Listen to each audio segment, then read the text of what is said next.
A poet who stammers on purpose creates a kind of friction that power can't easily smooth over.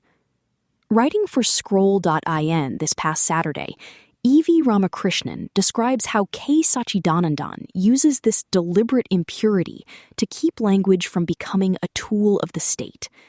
It's worth pausing on how that fits with a warning from Gregory Conti, published yesterday in Compact. While the poet finds strength in a broken rhythm, Conti fears that AI's ability to mimic speech perfectly will eventually strip away wisdom, turning citizens into subjects. What's striking is the shared suggestion that the way people speak might be the last line of defense for a free society. Picture a poet as a three-faced god with 6 arms, where one pen strikes out exactly what another just wrote. In an essay published just a few days ago, EV Ramakrishnan uses this image to explain why K Sachidanandan refuses to write clean or pure verse. Notice the argument that poetry must stammer to survive. By staying messy and fragmented, it resists the way modern states try to flatten every culture into one. As a poet, K Sachidanandan has reinvented himself at every stage through unsparing self-criticism and persistent exploration of the changing environment of poetry in relation to the existing social structures. He was quick to distance himself from the triumphant assertions of high modernism, as he sensed its inability to be socially inclusive. As the 1970s turned turbulent with several subaltern movements defying the centralization of state power, his poetry questioned the authoritarian ruling class and its coercive politics. He was one of the first poets in Malayalam to recognize the ideological breakthrough achieved by the Dalit, feminist, and environmental movements against the gradual co-option of revolutionary movements by regressive forces. As globalization empties out cultures of their capacity for resistance and oppositional thinking, we get alienated from the collective memories of the community, as well as the creative potential of the usable past. This was the context in which Sachidanandan returned to the secular modern Indian traditions to emphasize the polyphony and plurality of Indian thought and belief systems. His poems have to be read against a constantly evolving trans-regional and translational poetic that locates the poet at its moving center. In a poem titled The Indian Poet, Sachidanandan describes the Indian poet as a three-faced god with 6 arms. The 3 faces look in the direction of the present, the past, and the future. As he sits down to write with his 6 pens, one hand does not follow the language of another. One pen strikes off what another writes. Bats lay eggs in his similes. Cobwebs cover his symbols. The gods of the legends peep out of his nouns. Archetypes get entangled in his adjectives. His metaphors of the future carry the stench of Mughal tombs. Dissenting traditions of Indian poetry. The past hangs heavily on the Indian poet's efforts to make sense of the present and shape a new poetic idiom. Waylaid by the myths of the past, he is haunted by the terrors of the present. Amidst all these conflicts and contradictions, Indian poetry keeps asking questions, like Batal hanging upside down from a tree. The skeptic's gaze is what animates Sachidanandan's own poems on the Bhakti poets. He identifies himself with the dissenting traditions of Indian poetry, from Bhakti poets to modernists, from Kabir, Lal Ded, and Basavana to Dumil, Posh, and Jabanananda, in an attempt to reinterpret tradition in contemporary terms. His move to Delhi in 1992 coincided with a phase in Indian history where majoritarian discourses gained greater legitimacy. He responded through poetry, essays, and the creation of cultural forms where reactionary viewpoints can be countered intellectually. He has not wavered from his belief in the ethical principles embodied in the idea of a secular and democratic India. His poetry remains an echo chamber of poetic voices and visions from all over the world, which share a radical vision of social change and a strong commitment to social justice and environmental ethics. Among the international poets he has translated into Malayalam are Pablo Neruda, Bertolt Brecht, Mayakovsky, Evtushenko, Akhmatova, Octavio Paz, Cesar Vallejo, and black poets from 3 continents, Leopold Senghor, Ame Césaire, Langston Hughes, Wole Soyinka, and Leroy Jones. The primary function of poetry, Sachidanandan would say, is to contest the received notions and prevailing assumptions. In our times, the process of co-option by the state or the market, their institutions and ideologies, has become intractable, marked by subterfuges. He recognizes that poetry has to speak a sharp, piercing, parallel language to escape from being domesticated. In the poem The Poet, he writes, "Leaders, critics, judges of men, trust him not. He says what he sees. He breaks the cage when you revel in his capture." His sustained interest in painting, sculpture, music, theater, cinema, and their intertextual relations with poetry invests his works with an added creative dimension. He has observed that it was while assembling his poems of the last 40 years in 2006 that he realized that the central theme of his poetry is poetry itself. The creative process of poetry fascinates him. The poem Line is inspired by Paul Klee's famous observation that drawing is like taking a line for a walk. Klee had in mind the subversive potential of the Cubist expressionist aesthetic. When the poet took the line for a walk, it bent down and straightened up, but it never barked nor wagged its tail. The poem celebrates the infinite possibilities offered by the poetic lines, which always exceed the poet. The line cannot be tamed and tied to a fixed concept or meaning. Cubist and expressionist paintings question our desire for certainties and definitive answers. A poem shares a similar aesthetic as the image in the poem multiplies into a series of abstractions, releasing the reader from the obligation to be tethered to a given meaning. In the poem Salvador Dalí Meets God, Dalí reaches the gates of heaven with a swastika sign to see that here words have no fixed meanings. The tree of death bore the sign Tree of Life. The bottles of blood were labeled wine, tear-filled pots, drinking water, and poison vials, honey. Dalí finds God a greater surreal artist, turning heaven into hell. The foundational experiences and encounters of the 1970s have gone into the making of Sachidanandan's creative and critical sensibility, which distrusts prescriptive and propagandist statements in matters of art and poetry. Those were the years of social ferment and political turmoil, the emergency casting its dark shadow across the creative imagination of writers and artists. The encounter with the absolute authority of the state awakened in him the need for an alternative aesthetic rooted in resistance and disavowal. Along with the prominent modernist poets of the period, such as Ayappa Panikkar, Atur Ravi Varma, N.N. Kakad, K.G. Sankara Pillai, and Kavamanita Ramakrishnan, Sachidanandan was at the forefront of the struggle to shape a self-critical poetic discourse that questioned the legitimacy of the prevailing literary conventions. Reflecting on the early influences on his poetry, he has said, "It is deprivation, doubt, disease, solitude, injustice, and unfreedom more than their opposites which have urged me to write. I had begun to write at a time when our poetry was dominated by a sense of the tragic and the irony it engendered." The melancholic environment of his lower middle-class upbringing, combined with a sense of loss of faith and simultaneous exposure to the winds of radical politics that were gaining ground in Kerala among the youth, contributed towards the politicization of his sensibility, transforming him into a poet of disquiet, rage, and resistance. The poem Fever, written in 1973, may be read as a paradigmatic poem that embodies the shift towards a radical, transformative aesthetic. The juxtaposition of the daughter's hospital bed and the anguished youths discussing the political crisis enveloping the world brings the domestic and the public face to face. References to Palestine, Chile, and Mississippi invoke a world in the throes of political turbulence. To the question, "Do you still love this land?" the poet replies, "But not this India, not this valley of skeletons." The incommensurable nature of life and art demands a redefining of the function of art in society. Irony becomes an attribute of a newfound vision that views one's own poem critically from outside. A poem is a part of the poet's dialogue with the world, not a well-crafted artifact. The image of the Buddha in the concluding lines of the poem brings out the limitations of the rhetoric of revolutionary idealism into the open. His answers may not guide us out of our crisis, as each period demands a different set of solutions.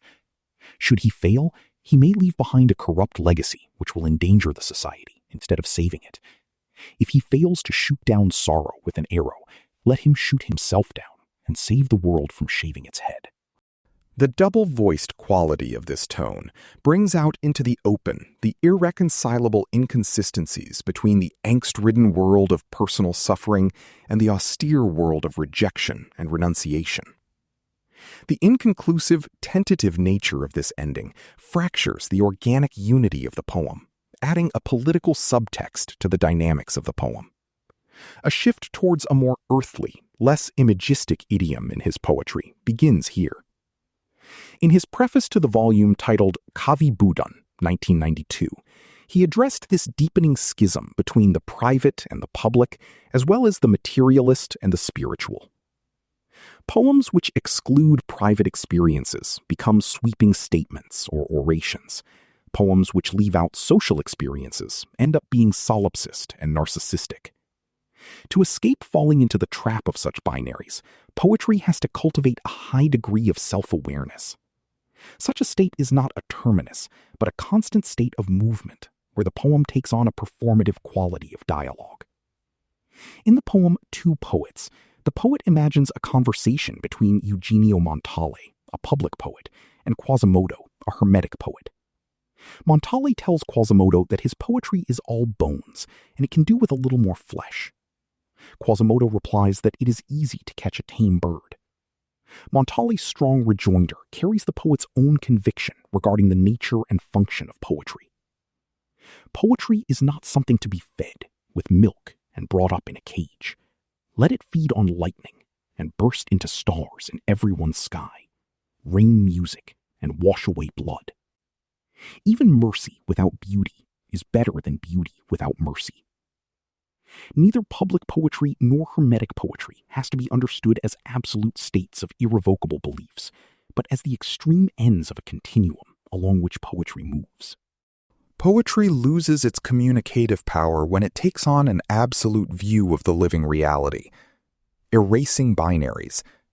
There has always been a centrifugal impulse in Indian literary culture that sought sustenance from the local and the peripheral traditions, as well as from the cosmopolitan and the world visionary systems of thought.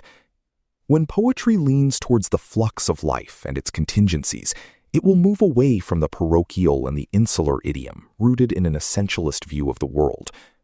As D.R. Nagaraj observed, when poets retreat into the bunkers of individualism, poetry distances itself from its public role. This diminishes the critical function of poetry as a source of self-reflection. In talking of the vernacular or desi component of poetry, D.R. Nagaraj suggests that it has an inwardness that resists cultural appropriation. A language like Malayalam always turns towards the regional resources of desi when it has to carnivalize authoritarian discourse and project an alternative vision of reality. This radically oppositional dynamic in the vernacular considers no text as sacred. It is from the center of such a world of dissenting culture that Basavna describes the living body as a temple and adds, "Listen, O Lord of the meeting rivers, things standing shall fall, but the moving ever shall stay." This vision erases binaries such as skepticism and belief, sexuality and morality, the transient and the transcendental, and the everyday and the otherworldly. Sachidanandan has incorporated into his poetic vision elements of critical humanism, dialogism, and experiential radicalism derived from such vernacular traditions of dissent, including bhakti poetry. The poem The Tree of Tongues was composed during the emergency when the common people had no choice but to keep quiet. It invokes the memory of Thiruvarangan, the folk bard who roams the countryside, awakening people from their stupor. A gash in the root of the tongue tree sprouts thousands of leaves in the form of tongues. This is a reminder that the rage of the suppressed subaltern sections would invade the public sphere and awaken the people's consciousness. The poem Gandhi and Poetry reminds us of the inclusive vision the poet always advocated. Gandhi wants to know if the poetry which has come to meet him has ever spun thread, pulled a scavenger's cart, or stood the smoke of an early morning kitchen. When poetry replies that she is on the street now, half starving, Gandhi advises poetry to give up the habit of speaking in Sanskrit at times and listen to the peasant's speech. In one of the poems from the Northern Cantos, the poet addresses the Chinese poet, I Ching, and says, No ruler ever understands poets, I Ching. They fear poetry's ever-open eyes, its thousands of rebirths. Honesty and loyalty no longer go together. The cup still has some poison. The cup of poison is a reminder of the repressive nature of the social structures of exclusion that determine access to power. Slavoj Žižek, in his essay The Lesson of Rancière, comments, "Political struggle proper is therefore not a rational debate between multiple interests, but simultaneously the struggle for one's voice to be heard and recognized as an equal partner in the debate." Sachidanandan has prioritized the creation of a reciprocal and responsive space of culture, rooted in a shared sense of humanity. He believes in the subversive function of poetry in the prevailing social environment of fetishized appearances and false consciousness. In the poem Pieta, Christ rejects his role as a prophet and the martyrdom thrust upon him in favor of an ordinary existence. He says, "I shouldn't have donned this prophet's robe. I would have found my God in the carpenter's job. I never wanted to say or do anything you wouldn't understand." Christ rejects his heroic status and the aura that goes with it. This return to everyday world of human interactions and connected living, rejecting the sublime heights of divinity, helps us reinvent the human. In a later poem, Noah looks back. Noah doubts whether the voice he heard was really God's. He recognizes that "my mocker's laugh haunts me, like a prophecy I ignored." The poem ends with the lines, "Believers have not saved mankind. Only doubters have." The deep ocean of the inarticulate. Aesthetics has a central role to play in the political process of reclaiming one's voice and social space. This is how the limits that are set by the hegemonic power structures to what can be said, thought, or done are altered. The roles and modes of participation in the public domain determine what is visible and invisible, sayable and unsayable, audible or inaudible. Avant-garde art has always challenged these boundaries. We have seen above how the Cubist expressionist art deconstructed the stable order of images and their meanings, problematizing the ideology of representation. When those who are rendered invisible by social order can force a redistribution of power in society, they acquire a language and a voice. In a lecture on his life and poetry, Sachidanandan has said, "Poetry rises from the deep ocean of the inarticulate. It attempts to name the nameless and gives voice to the voiceless." It does not reproduce the existing value system, nor is it a repetition of the already known. The evolution of Sachidanandan's poetic language reflects this awareness of aesthetics as politics.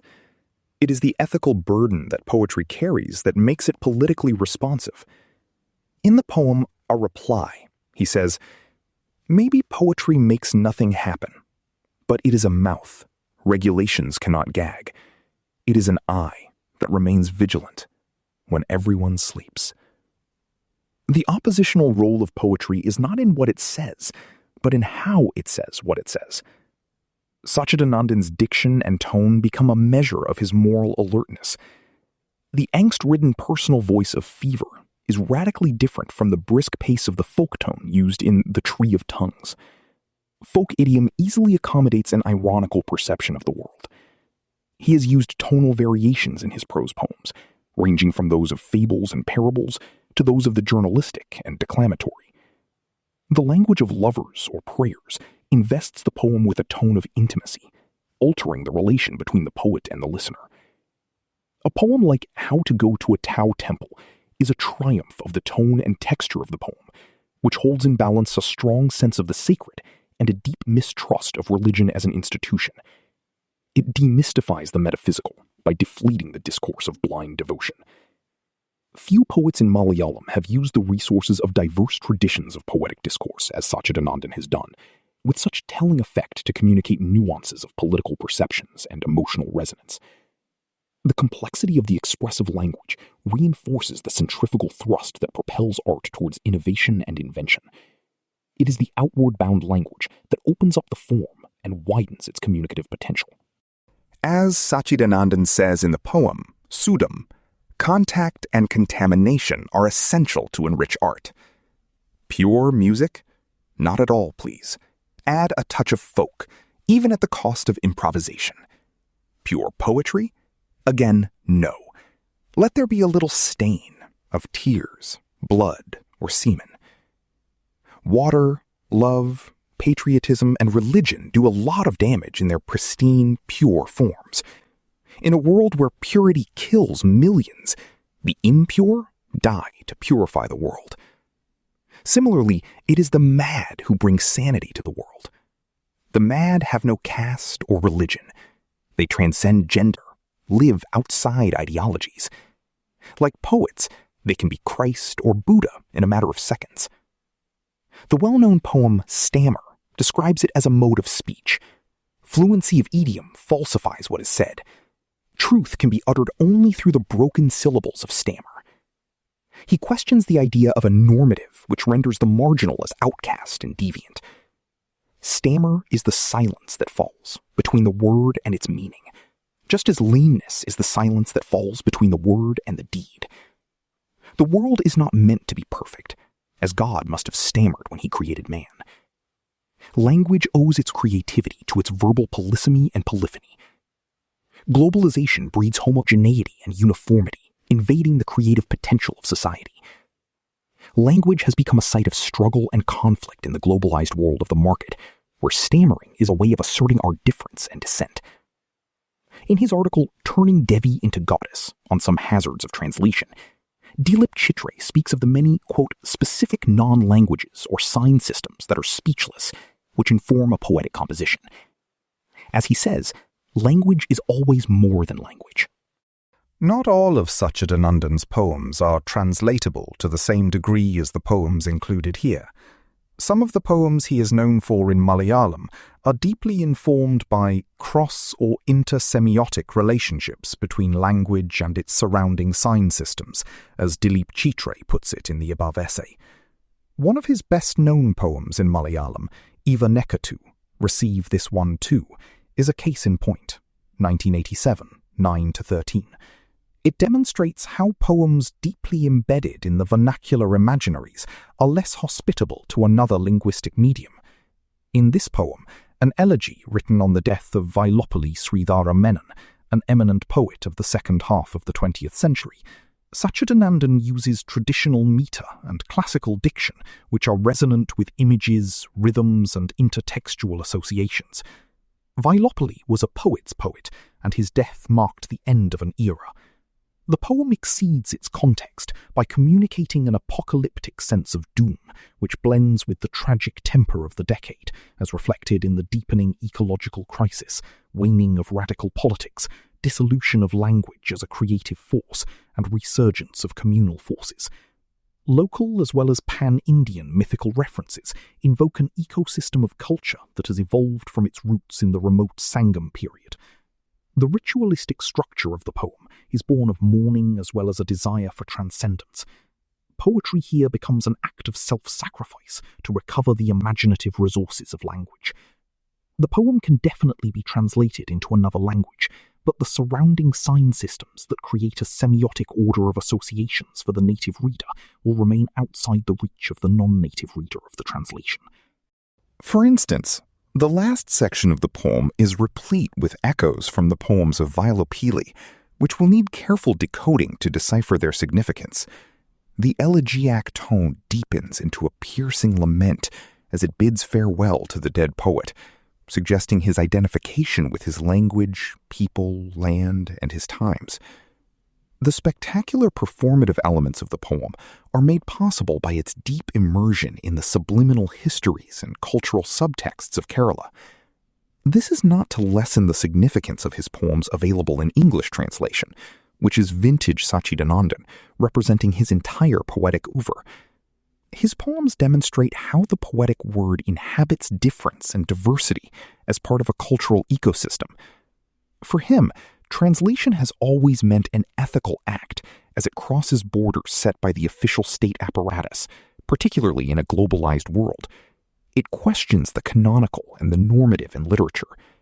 He seems to echo the revisionary role of translators when he comments that, as a translator, he was a stalker and a cannibal, a transposer of heads, a transmigrant.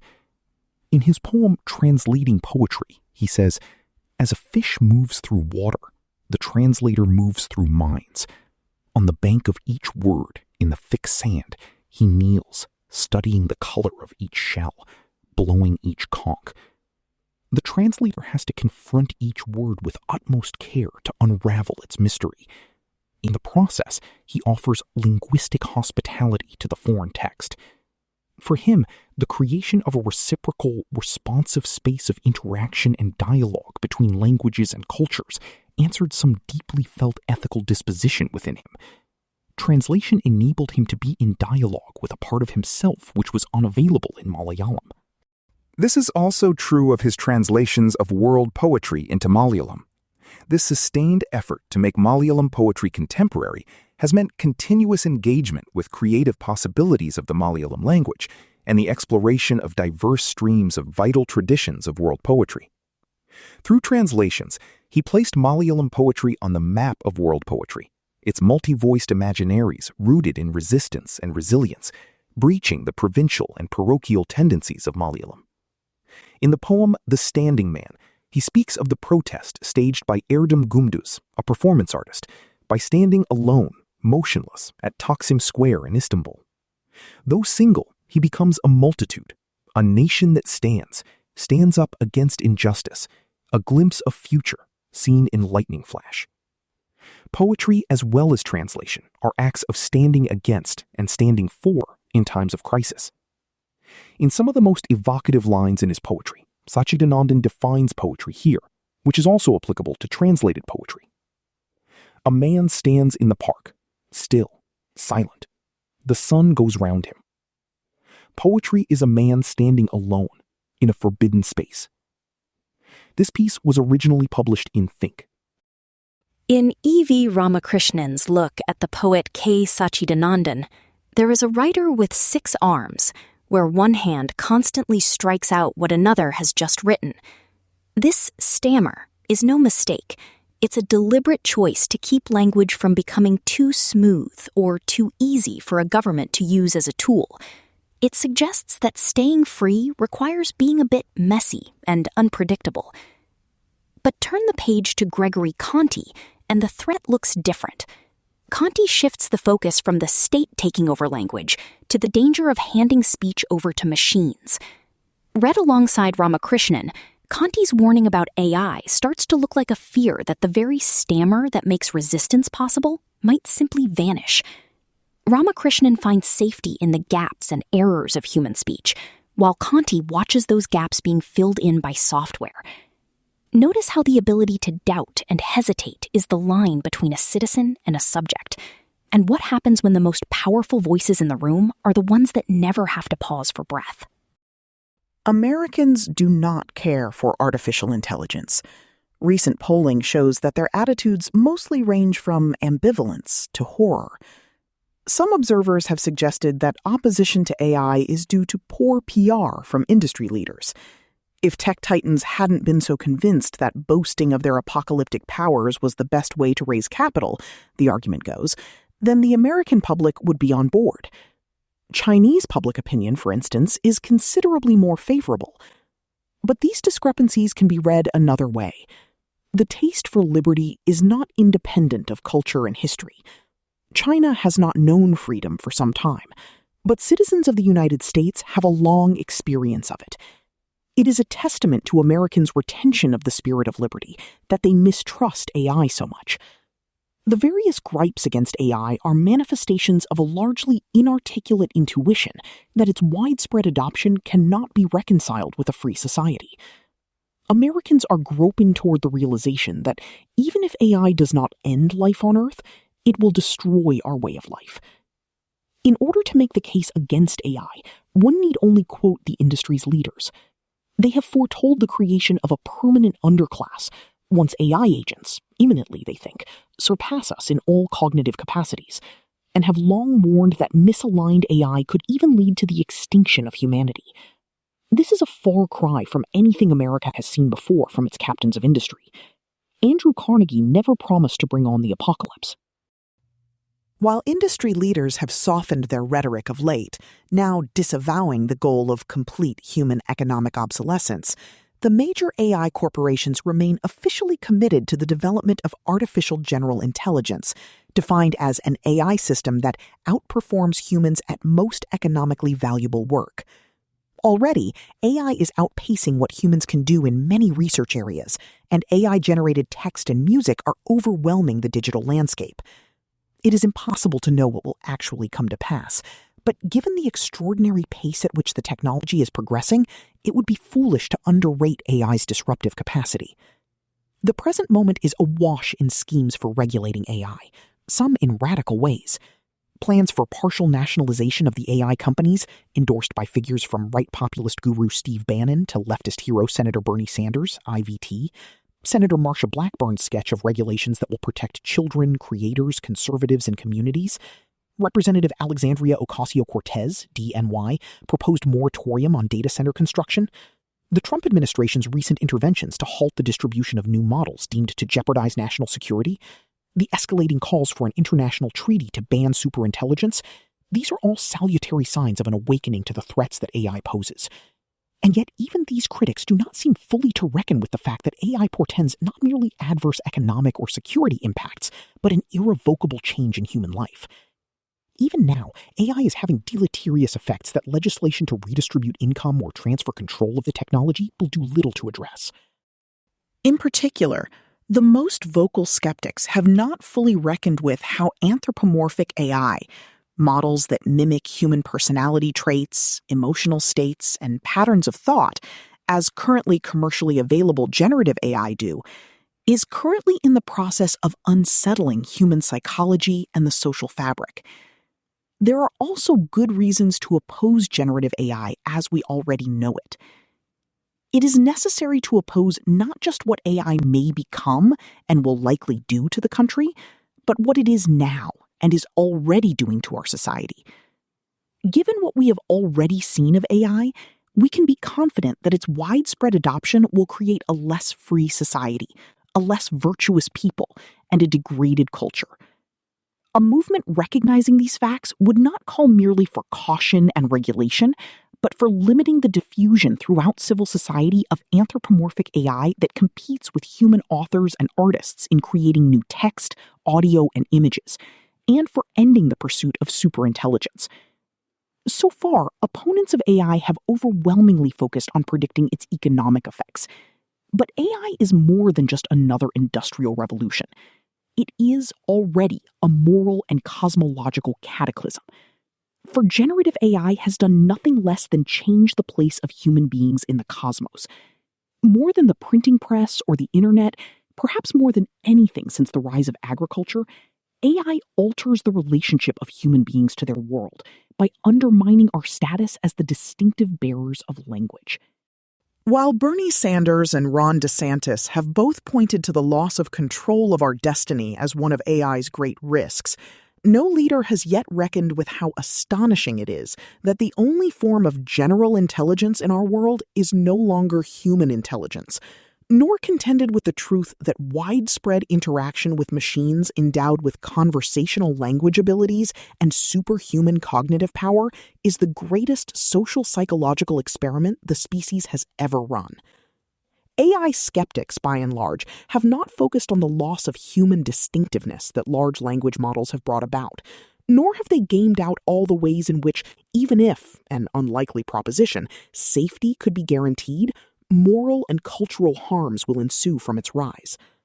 AI should worry those of all ideological stripes, but it is notable how muted conservatives have been on the subject.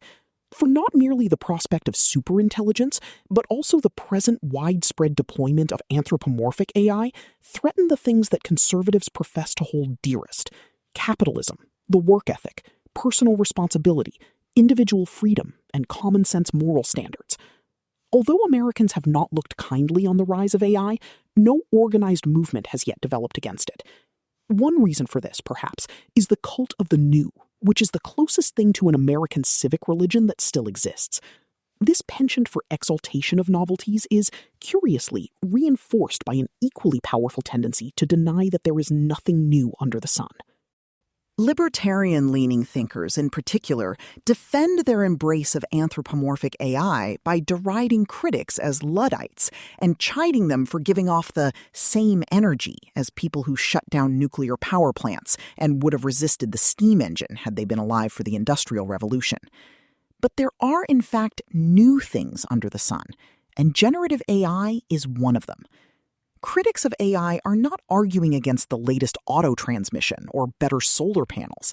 There is a difference in kind between a technology that makes material processes more efficient in some discrete domain of activity, as previous innovations did, and one expected to surpass all humans in creative and cognitive capacity. The line of defense that likens AI to prior industrial advances and insists it is a normal technology requires adopting a patronizing attitude toward the industry's own leaders, who do not believe that they are merely bringing about a new industrial revolution, but who instead think they are developing a technology that will cause an even more far-reaching set of societal changes, and indeed even alter or displace human nature itself. The implicit suggestion is that the reason we should take a hands-off approach to AI is that the sector's own leading figures are so deluded as to misunderstand what they are up to. Claims based on analogies to the history of economic innovation function as a genre of moral blackmail, an insinuation that having objections to AI is equivalent to wanting to give up on modern medicine or mass production. Fortunately, most Americans are able to make common sense distinctions. That we managed to adapt in the past, often with much greater hardship than we now recognize, to railroads and factories and telephones, gives us no reason to be sanguine about the effects of this unique technology on our society. Instead of deferring to novelty, it is our duty as citizens to evaluate new technologies with as much skepticism as we do new policy proposals. Perhaps the most astonishing technical feat of modern bioscience is the development of the capacity to clone humans, but regulations and social conventions severely limit the practice. We could increase GDP by rescinding environmental standards of a century ago, or by re-legalizing child labor, but we rightly do neither. There are more goods in life than increased productive capacity, and there's no more reason to imagine that every technological development or economic initiative will benefit us than to think that every new political or moral idea is correct. There is no way around judging the value of each innovation for its own sake. That is what democratic citizenship demands of us. Unfortunately, AI critical argumentation has been flawed. The same progressives who have led the charge against AI have recently embraced degrowth ideas and have even held up the very idea of economic progress as a pernicious myth. Claiming that AI will consume too many resources or cause unacceptable environmental harm reflects this tendency and is empirically overblown. Likewise, progressives have expressed their concerns about AI in an anti-capitalist idiom. All of this makes it easy for AI apologists to portray any critique of AI as issuing from a general hostility to business success and an insatiable appetite for regulation. To most Americans, this mindset is perverse and alienating. What is needed is an anti-AI movement that accords with broadly held American values. Sanders and others are right to frame AI as endangering democracy. It would be wrong, though, to be too hard on progressives. They are coming to the fore, and they do have a few resonant themes to play upon. For years now, progressivism has conflated ordinary policy disagreements with threats to democracy. Here, however, their diagnosis is apt. Sanders and others are right to frame AI as endangering democracy. Democracy simply cannot survive if the economic contributions of most people are rendered irrelevant, an eventuality which AI leaders foresee and have often seemed to revel in. In a world of robot soldiers, of the sort some AI champions envision, in which the willingness of the average citizen to fight and die for his country is no longer necessary to the well-being of the state and national elites, there will be much less reason for governments to accord citizens rights. Along similar lines, artificial general intelligence creates a technological version of the resource curse, the theory that abundant natural resources can impede countries from democratizing and modernizing because they provide a source of revenue independent of the need to tax productive, laboring citizens. If citizens no longer have economic or military value, they will become subjects. If AI swallows the rest of the economy, then either the AI companies will directly rule us, supplanting the traditional state, a prospect about which some of their promoters fantasize, or the state will be able to extract more revenue from the companies than from taxing citizens. In either case, normal people will have less of a claim on the concern of those who govern them. Moreover, while tech-right leaders such as Elon Musk used to complain about censorship and cancel culture, it's clear already that AI is a far more powerful technology for the suppression of unwanted expression than social media algorithms.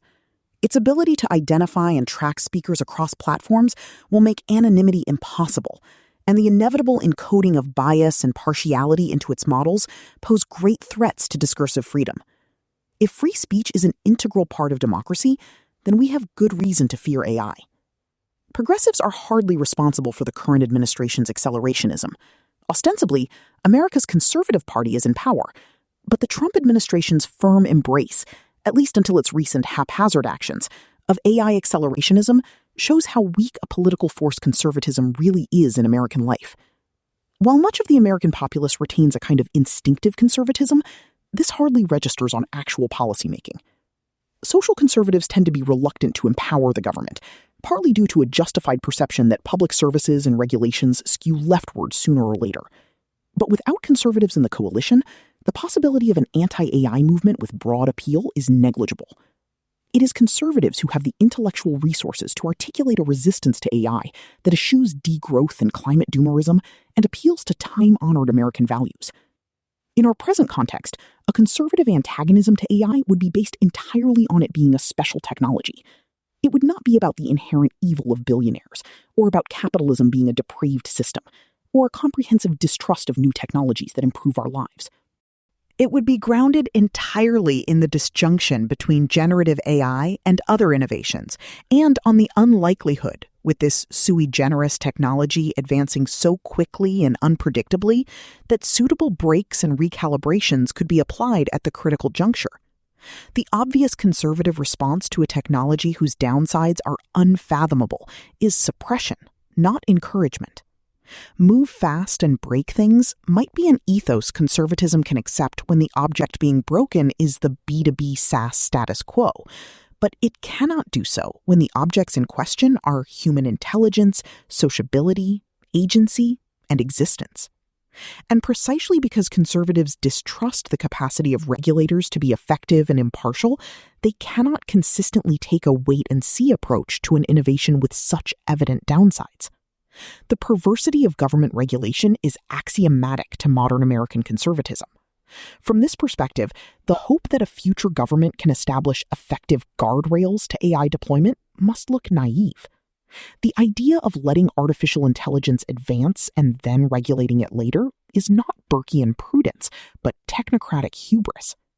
The appropriate conservative response is rejection, not regulatory fiddling. For as long as there has been institutional conservatism, its primary purpose has been to speak for those who are fundamentally happy with the social order, as the political scientist Samuel Huntington put it. The heart of conservatism is enjoyment of the present, as the great Victorian writer Walter Bagehot observed. For this reason, the characteristic fault of conservatives is to be too complacent about injustice, to mistake mere vested interests or ill-gotten advantages for essential parts of the national heritage. But at the very least, this disposition should insulate conservatives from the typical error of the left, which is to rush into untried experiments from a failure to appreciate what we have. Anyone who thinks our present society has so little to recommend it that it is worth taking existential gambles with AI is not a conservative. This is why the tech industry has been, for most of its history, aligned with the left. Silicon Valley has long sought to transform the human condition, which it sees as riddled with imperfections that need to be overcome. It is no coincidence that Clinton and Obama identified with the supposed liberatory potential of the internet and social media, and that tech supported them back. One would expect those who saw the country as irredeemably unjust, rather than those who believe it a place of freedom and goodness, to be the ones making a risky bet on AI. Conservatives view sudden change as something to be lamented. Even the rate at which new AI models are being released on the consumer market reflects a problem from a conservative standpoint. Conservatives view sudden change as something to be lamented, for it unsettles those traditions and habits on which human beings depend to orient themselves morally. They are sensitive to the importance of being at home in one society in order to live well. A home can preserve its identity while having a new wing added on, a new roof put in, the kitchen renovated, and so on over decades of being lived in. But it can't survive being burned down overnight and replaced with an entirely new structure. The Industrial Revolution shook all Western societies to their roots and disrupted citizens' sense of everything from the proper organization of society to the purposes of human life. And that disruption played out over decades, amid a great deal of trial and error, as people sought to achieve justice and social peace in the context of modern industry. By contrast, today we have arguably our most influential economist warning people to work harder right now to avoid falling victim to the potentially imminent bottoming out of the value of human labor. Even if one bets against the most drastic scenarios coming to pass, there is still reason for concern over the pace of change. The fact that a momentous shock comes from technology, as opposed to natural disaster or ideological insurgency or political revolution, should not make it any more tolerable to conservative eyes. Already, anxiety about the pace of AI progress is spreading. Of course, change is inevitable, but this does not negate the fact that radical uncertainty about the future is one of the most appalling conditions for human beings to find themselves in. Indeed, any student of political theory knows that this is one of the ills which the state itself exists to prevent. The foundations of modern political philosophy lie in the idea of escaping the state of nature, one of the primary ills of which is that the absence of civil authority makes it impossible to engage in any long-term projects because the future is so unclear. In this light, allowing rapid, unpredictable technological and economic revolutions to befall the citizenry should be seen as a sign of state failure no less than losing the monopoly on physical force or ceding control of territory. As was well captured in a speech by the Berkeley statistician Will Fithian, the breakneck pace of AI development is already fraying the ties between parent and child, between established and rising cohorts. Young people have little idea if the preparations they have made for life will prove pertinent, and those further on in life, who are supposed to occupy the position of mentors, have little clue what wisdom they might offer to those on the come-up. In academia, counsel to the next generation already seems futile. It is a psychic wound not to be able to pass on advice, and to doubt whether anything from your own experience will be relevant to the world your kids will inherit. AI progress has created the moral and psychological equivalent of trying to drive in a dense fog. Preserving the conditions for the intergenerational transmission of wisdom has been a cardinal goal of conservatism since its inception. AI is on the cusp of confronting us with the same crisis that Burke believed the French Revolution had brought upon Europe. The whole chain and continuity of the Commonwealth would be broken. No one generation could link with the other. Men would become little better than the flies of summer. American conservatism has always framed itself as the party of liberty and personal responsibility. But rapid technological change makes a mockery of the idea that we are living autonomous, self-directed lives. To make a reasonable choice, one has to have some sense of what the future holds. Fumbling about in the dark is not freedom, even if the government is not directly responsible for turning the lights off. Picking between door 1 and door 2 when one has no sense of what might lie behind them is not liberty. Where the future becomes opaque, the moral difference between free and compelled choices vanishes. Democracies that celebrate themselves for securing personal freedom must therefore act to prevent abrupt technological discontinuities. Likewise, conservatives who believe in upholding individuals' responsibility for how their lives go cannot allow the social preconditions that make such responsibility possible to disappear. Any real democracy contains an intrinsically conservative element, because democracy means the people doesn't just get run over by the future. As social democrats do not wish for the market to override the interests of the public, so a democratic conservative wishes to protect the public from those who claim that there is no alternative but to barrel ahead along some course of social or technological change. If the ability to say no to what some powerful faction, be it an industrial or an ideological one, considers progress is taken away, we are no longer in a democratic order. Although the Republican Party not long ago favored less restrictive immigration policies, conservatives have come around to Trump's appeals on immigration because they recognize in rapid demographic change a threat to the American way of life. One can hardly expect cultural continuity when an unprecedented proportion of residents were not raised in that culture. Many old-school liberals also acknowledge that mass immigration has a highly disorienting effect. But new technology can be even more destabilizing, rendering society unrecognizable even more than does the onrush of many new arrivals. By the same token, social conservatives should see that the transhumanism in which many AI developers believe is even more repugnant to the way of life they seek to protect than is transgenderism. And Republican politicians should note that if they force the electorate to choose between these two trans ideologies, enforced pronoun usage and mastectomies on confused teenagers may well come roaring back. Whatever else a government is, if it cheers the end of human status as the most creative, productive beings on the planet, it's not conservative. But that is the avowed goal of many in the AI industry. Faced with these truly species-altering challenges, allowing this industry to proceed and then figuring out a way to regulate it later or coax it to be moral is a proposition no conservative should entertain. Anyone who believes in the value of capitalism, as American conservatives do, should look on AI skeptically. The tech right's leading figures floridly hate commies and paint opponents of AI as just the latest installment of a perennial anti-capitalist resentment of success. Yet the closer we get to the AI corporation's explicit goal of superintelligence, the greater the likelihood that capitalism as we know it vanishes. One can see this in the promises from Musk himself that once AI imminently transcends human capacities, most people will need to be sustained by a universal basic income. Or take the various suggestions that when it becomes economically inefficient to continue with human labor, the government should enforce a jobs guarantee to make sure we can all continue to earn a paycheck. In such projections, we see a revival of the formative promise of socialism, going back to the revolutions of 1848, government provision of work, irrespective of market demand. In either case, a bedrock of the capitalist system, that the principal portion of economic activity is carried on via a free market in labor, with remuneration set by the market, will cease. Market-based wages and salaries would cease to be the most important vehicle for the distribution of income. That would be the death knell of capitalism. There's a reason that one hears only of fully automated luxury communism. It's because fully automated luxury capitalism is a contradiction in terms. The tech right seems to think that economic growth and economic freedom march in tandem, but this is just a pious incantation. The idea that economic development always favors freer markets is historically untrue.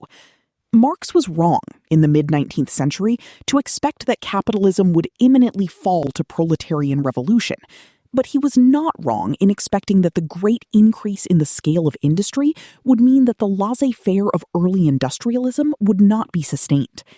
In every country that has modernized, economic growth has involved an increase in state intervention. As a society gets richer, the relationship between different interests become more complicated, and the potential for catastrophically harmful economic activity grows, and the state has to grow, and indeed historically has grown, to meet these challenges. America's loudest anti-communists might wind up proving Marx right. To listen to the tech right, you would think that Marx and his disciples predicted that capitalism would simply sputter out impotently. But in fact, early Marxists argued that capitalism would be destroyed by its own success. It would become too productive to persist. Ironically, America's loudest anti-communists might wind up proving Marx right. Indeed, Marx thought that the perfection of machines, the goal of AI entrepreneurs, was one way capitalism might come to an end. As he wrote in the late 1850s, to the degree that large industry develops, the creation of real wealth comes to depend less on labor time and on the amount of labor employed than on the power of the agencies set in motion during labor time, whose powerful effectiveness is itself in turn out of all proportion to the direct labor time spent on their production, but depends rather on the general state of science and on the progress of technology, or the application of this science to production. Real wealth manifests itself in the monstrous disproportion between the labor time applied and its product. labor no longer appears so much to be included within the production process. Rather, the human being comes to relate more as watchman and regulator to the production process itself. The surplus labor of the mass has ceased to be the condition for the development of general wealth. With that, production based on exchange value breaks down. Here, Marx is predicting that capitalism will end when technology has attained such efficiency that all jobs, except those of, to use today's parlance, humans in the loop, have disappeared. Marx's vision is not far from the one industry leaders such as Sam Altman and Dario Amodei have enunciated. Amodei's essay Machines of Loving Grace, for instance, has nothing to do with the history of liberal, capitalist, or conservative ideas, but instead belongs squarely within the socialist tradition. It depicts a world from which the essential features of liberal capitalism, competition, the striving to acquire through one's own efforts, the postponing of short-term interests to long-term projects, the work ethic, deliberation among contending interests for how to address externalities, are absent. Our cares have vanished. Differences in skill, devotion, and frugality make no mark on our fates, since the machines provide everything. It is a vision of perfectly equal ease. Indeed, our very individuality seems to have vanished. Since everyone is a recipient of constant bot-based welfare, it's unclear how the experiences through which personality is forged would take place. Amodei's objective of a country of geniuses in a data center that will perform unimaginable feats without our needing to contribute anything is fully automated luxury communism taken to a hitherto unimagined extreme. It is the apotheosis of the long literature of utopian socialism. And it is an open announcement of our replacement as world-making agents. If the right accuses the left of seeking to import a new electorate because they've tired of the native one, then how much louder should be the condemnation of a project that explicitly seeks to found a new world in which we will no longer need to abide the decisions made by the imperfect intellects of our frail species? The idea that the world could become too wealthy and efficient for capitalism isn't exclusively a socialist one. David Hume, a decisive influence on Adam Smith's economics, made a similar point a century prior to Marx. Hume, who was the furthest thing from a communist, recognized that justice, by which he meant the enforcement of the package of property rights on which commercial capitalism rested, would cease to be relevant if there were profuse abundance of all external conveniences. A partition of goods would be unjustifiable, Hume thought, if prosperity appeared as it were as a gift of God, or a God machine, as the AI worshippers would see it, unmediated by human effort. In this case, the cautious, jealous virtue of justice would not be tolerated once it had been made useless by a world without scarcity. One can think as well here of the greatest political philosopher of private property, John Locke, for whom property was justified by the fact that the earth was not spontaneously bountiful, and we instead had to work to find prosperity.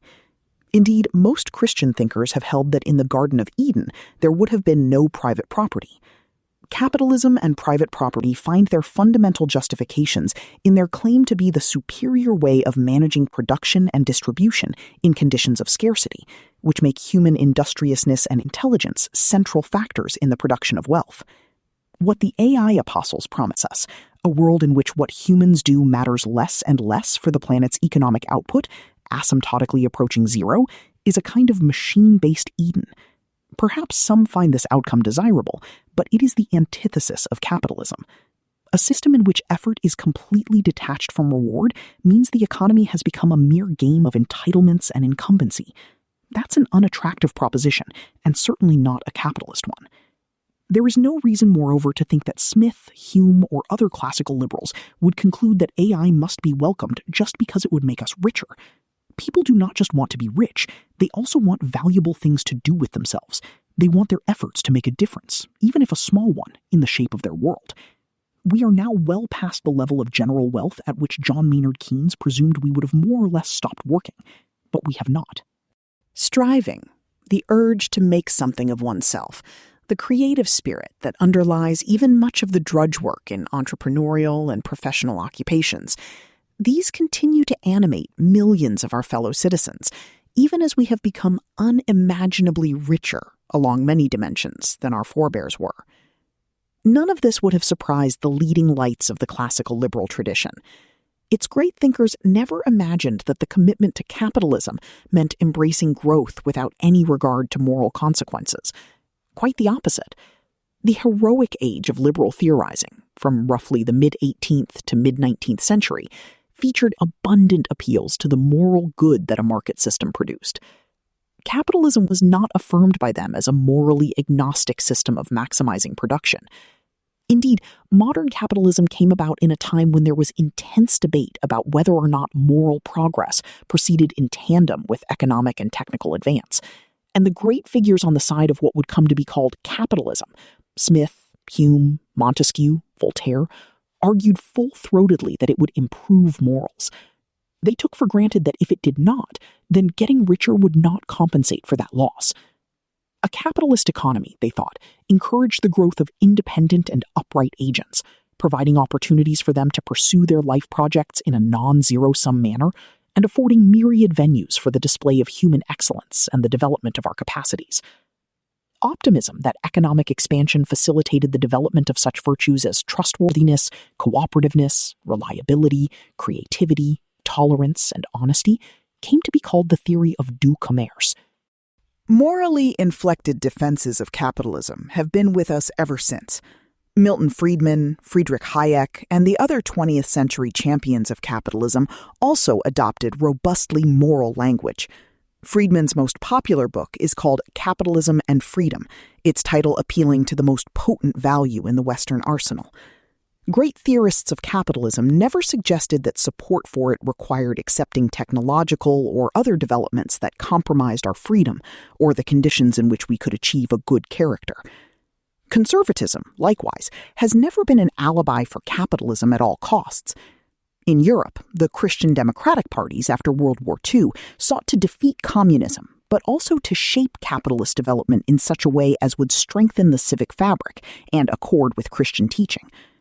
In America, neoconservative theorists such as Irving Kristol and Daniel Bell refuse to identify fully with the cause of capitalism, with Kristol asserting that capitalism only warranted 2 cheers because its modern corporate version had many lamentable qualities, and Bell worrying that consumerism undermined the restraint and industry on which capitalism's productive side depended. Capitalists and conservatives have nonetheless often been aligned because they both feared dependence on an overmighty state and abhorred radical egalitarianism. None of the lineages of modern conservative thought can be reasonably enlisted on behalf of the total automation of economic life. Giving greater priority to economic growth over other concerns was more justifiable in our impoverished past than it is today. The goal in our already wealthy modern America should be to conceive of and develop a humane capitalism. Rather than barreling down the path of a technology whose effects are uncertain at best and catastrophic at worst, conservatives and liberals alike should be seeking to come up with platforms to spread property as widely as possible and to secure rewards to those who are conscientious savers and investors. The goal should be a property-owning democracy, not a system of widespread dependence, however lavish. Even the best-case scenario of artificial superintelligence, government-distributed UBI, should be dismissed as inconsistent with our dignity as a species, whose telos is to produce and achieve, rather than merely to consume. If capitalism won't survive artificial superintelligence, neither will another supposed American value, individualism. The tech right has often denounced individualism's opposite, the collectivism, whose supposed warmth was recently celebrated by New York City Mayor Zoran Mamdani. But if by individualism we mean people's freedom to go their own way, to think their own thoughts, to chart their own paths without undue pressure or surveillance to bend themselves to fit the prevailing patterns, then AI will be the most formidable antagonist this value has found. AI is a flattener and a homogenizer. AI is a flattener and a homogenizer. Its answers are grounded in statistical inferences about likely, which is to say average, human speech given the context. One can see the threat to individuality even in many of the more optimistic responses to AI. Some have predicted that AI can combat misinformation and conspiracy theories by speaking as an authoritative voice that discounts extreme or unrepresentative views.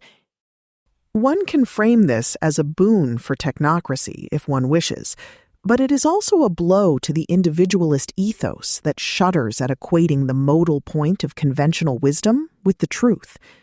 This is especially worrying since, as we have noted above, even those who should know better have been unable to resist the lure of treating the chatbot as an omniscient, benevolent friend, rather than a model trained on data that can be biased in innumerable ways. The digital world has already proven an extraordinary engine of conformity, facilitating debanking, surveillance, and viral mobs that ruin people's lives for wrong speech. This is nothing compared with the power of AI to put out of play enormous swaths of human knowledge and belief, to make them seem as if they don't even exist, and to naturalize a very partial view of the world until it seems an unquestionable consensus. Indeed, when one looks ahead at generations who will have lacked a pre-AI formation, it is difficult not to be filled with despair. There is no greater threat to the individual's intellectual sovereignty, and thereby to his moral integrity, than reliance on AI chatbots. I have been troubled to learn of students who are reliant on AI not just for factual information, but for matters that go to the very heart of one's personality. I teach political philosophy, a discipline that raises questions that no one can answer but oneself. These are what the great philosopher John Rawls called the burdens of judgment, questions for which there is more than one plausible answer, and we have to look into our souls to discover what convinces us. Is equality more important than liberty? How much of the latter might be worth sacrificing to achieve more of the former? And what is freedom anyway? Outsourcing these questions to AI is not just cognitive surrender, but moral surrender. Taking the shortcut deters us from ever learning the harder pleasures of the long road. If all this is not the converse of any attractive conception of individualism, it is hard to see what would be. With the ability to command an authoritative-sounding answer to any question at an instant, we are at risk of losing what has been, since Socrates, the first of the intellectual virtues, that of knowing what you don't know. The ease with which the surface of knowledge can be called up will mean that fewer and fewer people actually know what it is really to know something, and conversely, will erase from the realm of human experience that salutary mistrust of oneself that comes from feeling that one does not really grasp something. Digital technology, by reducing friction and offering instant gratification across a wide set of tasks, had already made it easy for us to do things that we know in the long run are worse for us. Since its explosion in the 90s, tech has done more than any other industry to prove the biblical apotegmon about the weakness of the flesh overriding even the finest of minds. With seeming omniscience in our pockets all the time, we will become an unknowing but arrogant, impudent, incurious appendage to the machines that do the thinking for us. We will know far less, but in the instant we have called up an answer from ChatGPT, even for subjects of which we hadn't previously given the faintest study, we will feel infallible. A culture of obstreperous self-certainty coupled with underlying ignorance is what AI has us headed for. For intellectual life, AI is like the picture of Dorian Gray, making us look good on the outside while hiding the extent to which we are fundamentally atrophying. Of course, even if it is far from enhancing individualism, AI is nevertheless intensely individualizing. By bringing down the cost of generating intellectual and cultural products, it promises to allow every person to have their tiniest inclination catered to. Claude is like a genie who grants you infinite wishes when it comes to listening, watching, reading. Like the king and little prince who rules an empty planet, we will each have our own unique libraries of Alexandria, with collections completely tailored to our own requests. Which is to say, AI may well eliminate, it is already on the way to eliminate, any common culture. All that will be left are isolated nodes of individual whim, themselves shaped by a prior cultural legacy that becomes ever more attenuated every day. Everyone will have his own bespoke series of romantasy slop or manual listing rules for life in a hectoring voice, and reading material shared with others will become a memory.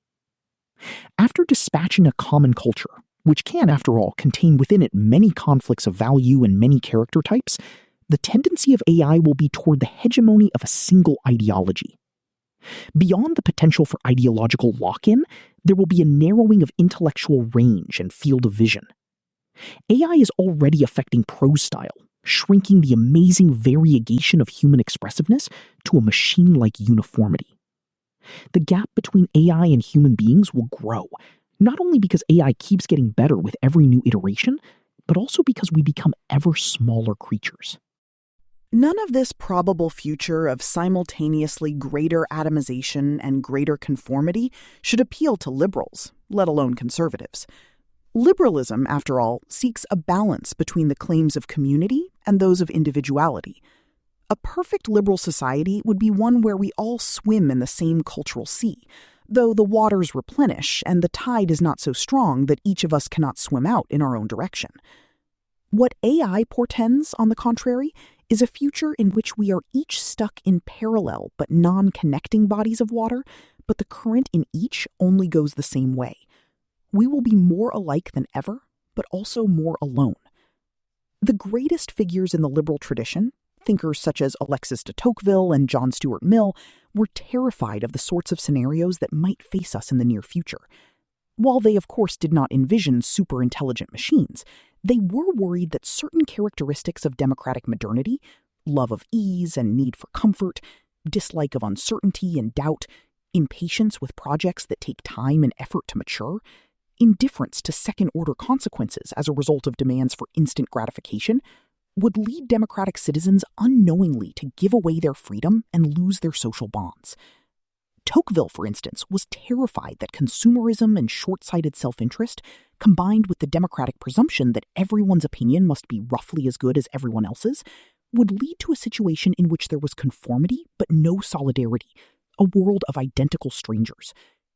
Into the void left by the absence of organic communal ties, a powerful bureaucracy would grow up that would take care of everything for us. It would look out for our interests, but in so doing would also deprive us of our freedom. What was to be feared from such a situation of soft, bureaucratic despotism was not cruelty or depravity, but that social life will become regimented, programmed, and meticulous as in an army barracks. That eccentricity and initiative would vanish, and that we would lose the inclination to think for ourselves. Mill had an even more apt way of describing the pitfalls of benevolent despotism. Imagine one man of superhuman mental activity managing the entire affairs of a mentally passive people. What sort of human beings can be formed under such a regimen? What development can either their thinking or their active faculties attain under it?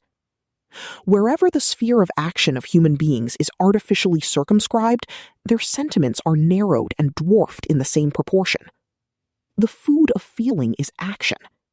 Let a person have nothing to do for his country, and he will not care for it. One of the benefits of freedom is that under it the ruler cannot pass by the people's minds and amend their affairs for them, without amending them.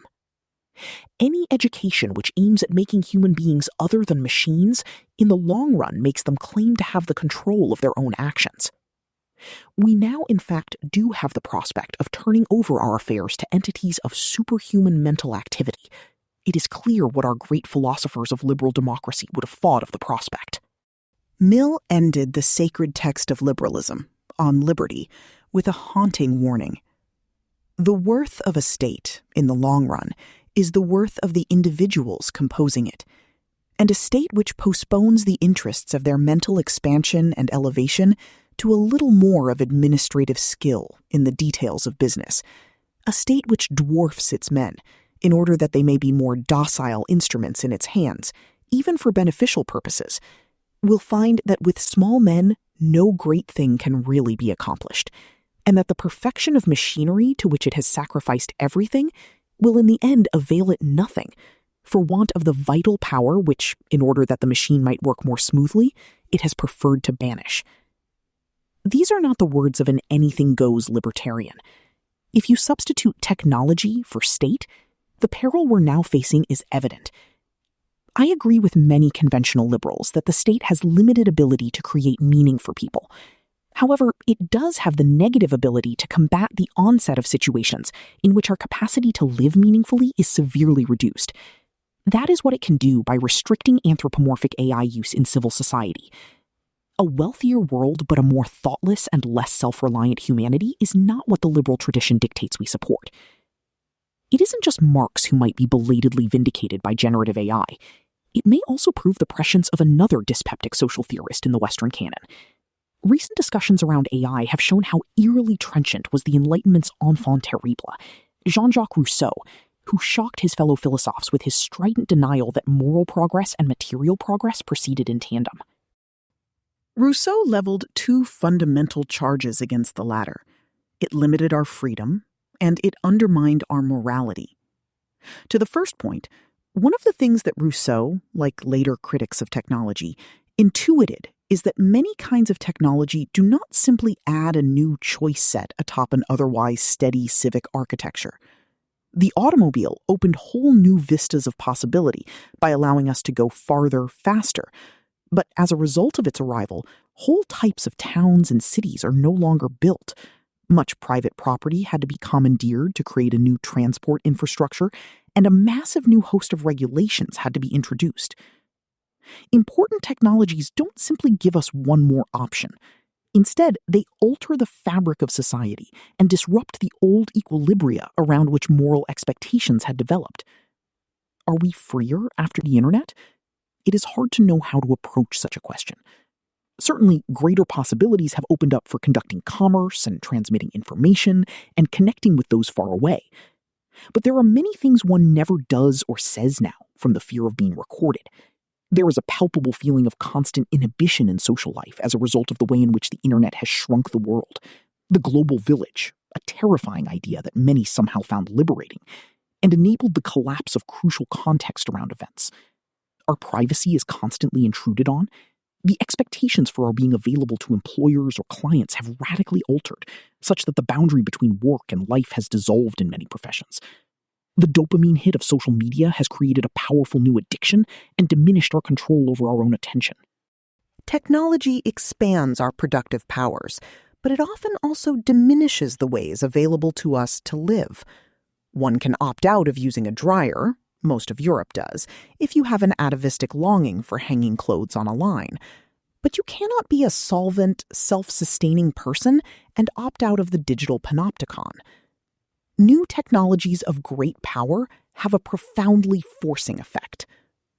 Even if the vast majority of people would prefer for a new technology never to have come into existence, as I suspect is the case with the smartphone, there are crippling collective action problems to getting rid of it. In some cases, it takes only a few people to begin using a technology for everyone else to be effectively compelled to take it up in order to participate fully in civil society, whether they hate it or not. As late as 15 years ago, only a third of American mobile phone owners had a smartphone.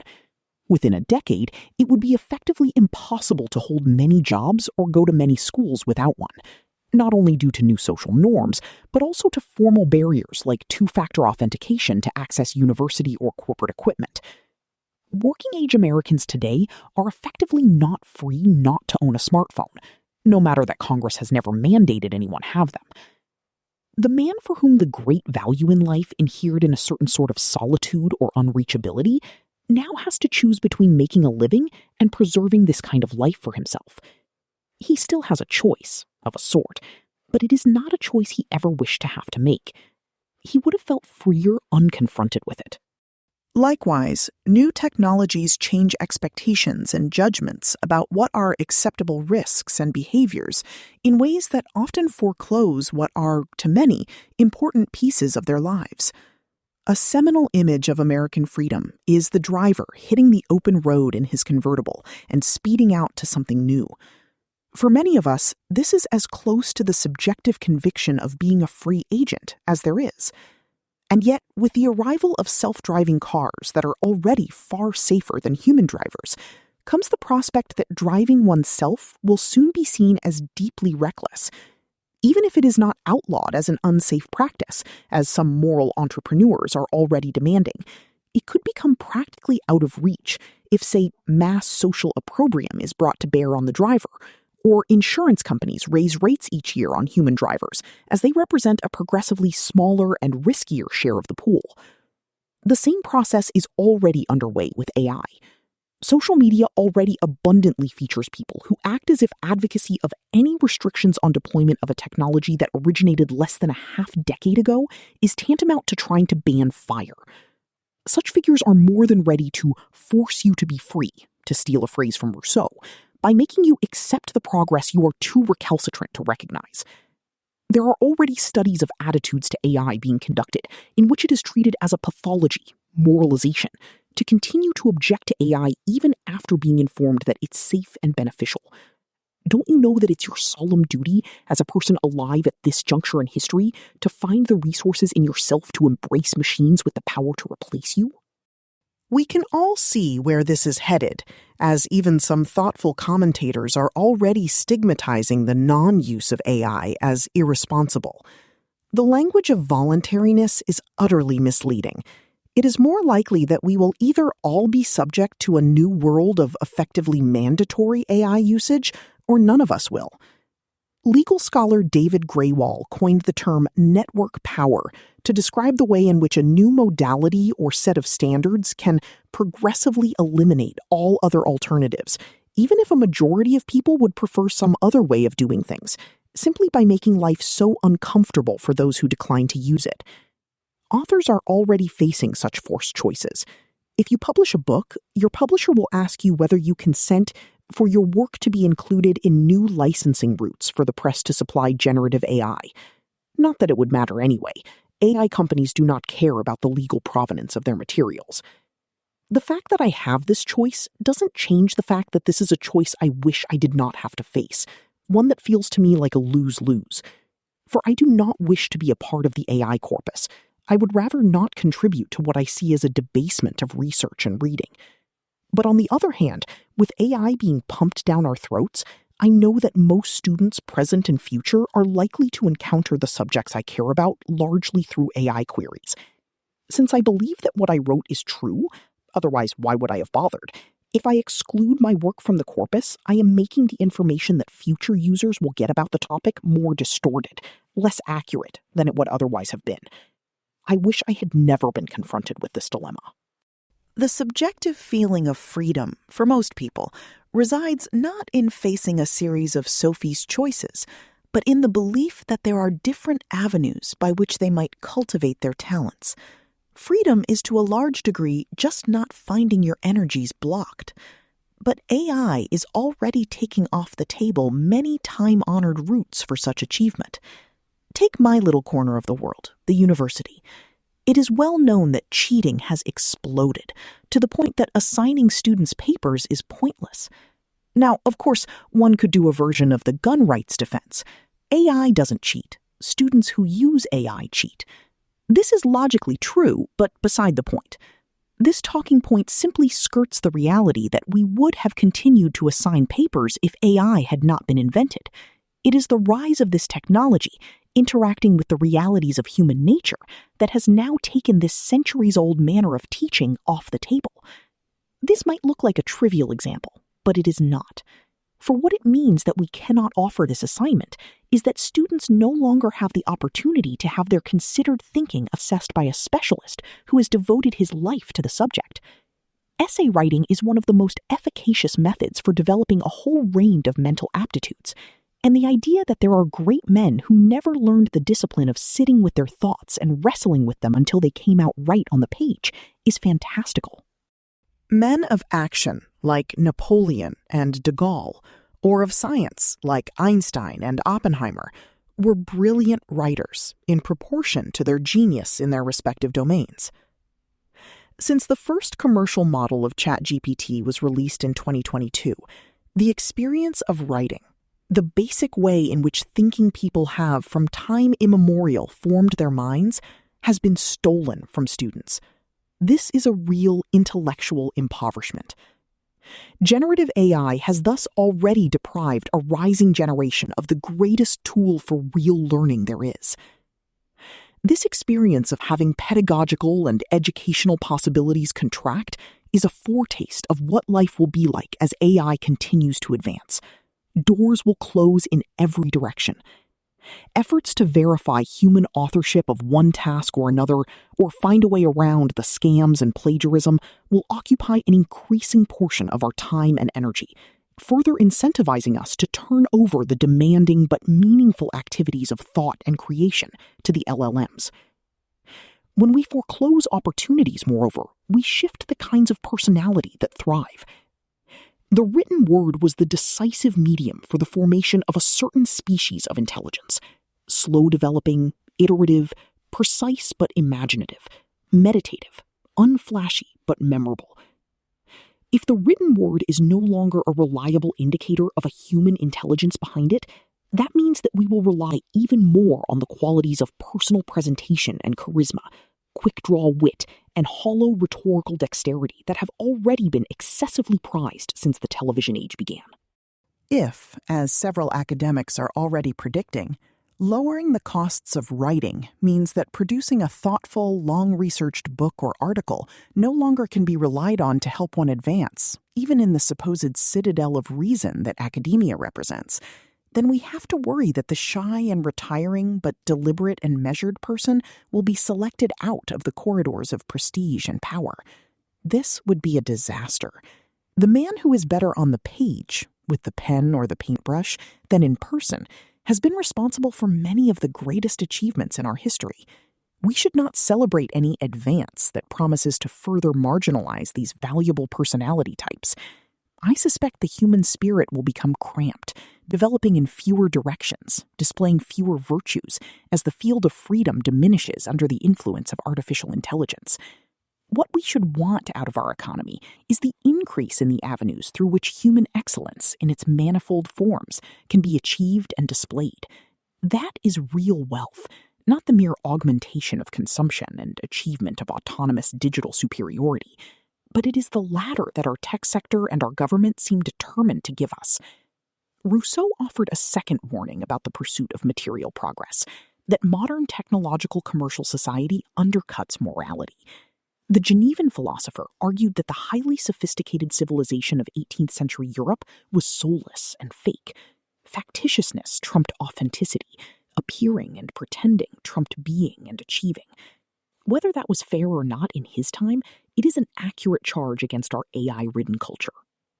The sheer proliferation of AI text in everything from academic articles to legal briefs to consulting reports to newspaper articles to novels to wedding vows reflects a fundamental cultural change. People are losing the sense that the words they choose help constitute who they are as a person. This concern is not the mere literary affectation of the word cell. The most uncreative human being can be discovered through a letter to a spouse or a note to a child.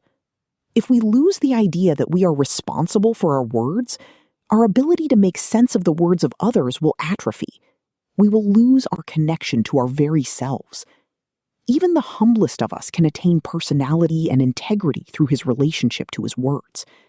To his child, the words of a father are as meaningful as anything in Shakespeare. Those who choose to use AI to write are leaving less of themselves in the world. Think about what it would mean to you if you discovered letters written by your deceased grandmother. That each and every one of those words were her own is what would allow you to know something about her, however imperfectly, despite the passage of time. Now think how crestfallen you would be if it turned out that she happened, through some crack in the space-time continuum, to have had access to Gemini. You now can never be sure that those words were hers, as opposed to a machine's. The access into a real person who lived and died on this earth and who is a part of your history has been denied you. This uncertainty about the human provenance of text is an incalculable loss. In both classical and Christian philosophy, the human being was distinguished by his unique relationship to the word. Machines that have command of language are therefore nothing like the mere next step after the microwave and the calculator. The idea that for the rest of my life, I will never know for sure if a text was written by the human who claims it or by a machine saddens me greatly, and I suspect this reality will cast a pall over all our lives once it sets in more generally. As things stand, we will face every day a task presented to us that no previous human ever could have contemplated. The task of sussing out whether the text we are looking at had a human behind it. This is a huge transaction cost that our new technology has imposed on us all, an unwelcome introduction of doubt and wariness and suspicion into the fundamentals of our life together that will only reduce trust and increase atomization. Among AI boosters, one now frequently hears that it allows them to read 50 papers in a month rather than 50 in a year, or that it allows them to do a whole literature review in a few hours, or that if you've always wanted to write a book but couldn't find the time or struggled with the writing, you can now write it with AI tools. It would be truer to say that in each of these cases, what is happening is that you are being enabled to avoid doing the task in question, reading, reviewing, writing, and yet to emerge with a facsimile of what you might have eventually produced at the end of that process, minus, of course, the understanding that would have come with it. How close a facsimile you have wound up with, you will never know, since if you had actually done the work, you would have become an ever so slightly different person in the process, and thus might have been of another mind on the matter. You would likely have come to different conclusions had you not written with Claude after reading your sources with ChatGPT. The skills that we need to develop on the way to forming valuable thoughts are endangered by the ease of AI. For example, LLMs can efficiently automate translation, which will open up many new texts and new experiences for the seasoned thinker. But for the rising generations, not already disciplined by the prior rigors of having to learn languages, this gain will be more than counterbalanced by the loss of language acquisition. In the world of AI, it will never be the efficient, justifiable choice to learn a language. We will become less multilingual, and this will undermine free, creative thought in ways that defy quantification. The idea that Thomas Hobbes could have founded modern political philosophy without also being the greatest linguist of his day appeals to a sort of straight-line engineering mentality, but is not in fact how genius works, which is in crooked lines. Human beings have great ideas only by having lots of ideas, knocking about their heads. But mass AI adoption means we will externalize the knocking about of ideas. We will just have less stuff in our minds, being chewed on, working in mysterious ways we don't comprehend, which will make us smaller creatures all around, not just yielding fewer geniuses, but even removing the basis for the unconscious intellectual play that gives depth and texture to the inner life of the average person. Humans are interpretive creatures. That is what, classically, was thought to distinguish us from animals moved by instinct. As we go through the world, we give meaning to our experience through language. To write is to engage in one of the most fundamentally human tasks, selecting words, arranging thoughts, arriving at one's sense of the world. To outsource even the smallest bit of composition to AI is to participate in one's own dehumanization. There is no gain in efficiency that is worth this sacrifice. As Rousseau would have recognized, the nature of our species is at stake. Going forward, we can expect politics increasingly to be divided between those to whom the moral decay brought on by generative and agentic AI is incapable of being compensated by any amount of economic growth, and those for whom all humanistic objections seem misguided and irrelevant next to the quest for machine superintelligence. Let us hope that the former prevail. A poet stammers over a word to keep it from being used as a weapon. That jagged, broken rhythm serves as a reminder that a living person is still behind the speech. Meanwhile, the smooth, perfect mimicry of a machine offers a different kind of safety, one where every sentence is polished and predictable. What's left to sit with is the choice between an honest mistake and a perfect script. If the sound of a voice can be faked so well, how will anyone know who is actually in charge?